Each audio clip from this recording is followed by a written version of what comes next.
Obrigado, senhor presidente. Bom, eu vou reforçar aqui.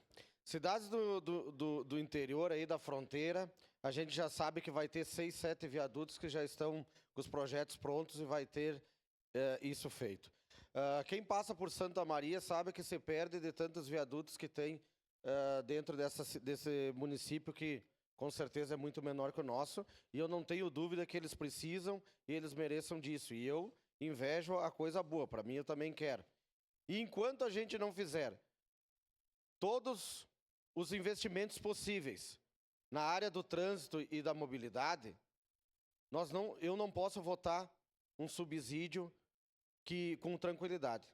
Porque como o vereador Scalco acabou de fazer o relato, 3 milhões há 2 anos atrás, agora passando dos 10 milhões, ano que vem 15, depois 20, 30, não é só botar dinheiro para não aumentar a passagem.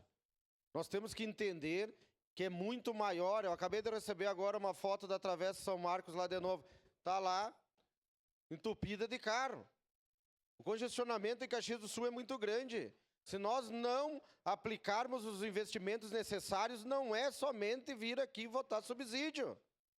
Eu preciso que tenha as estações de transbordo. Quando vão entregar? Quando que nós vamos começar? Quanto custa? Com 10 milhões já teríamos feito?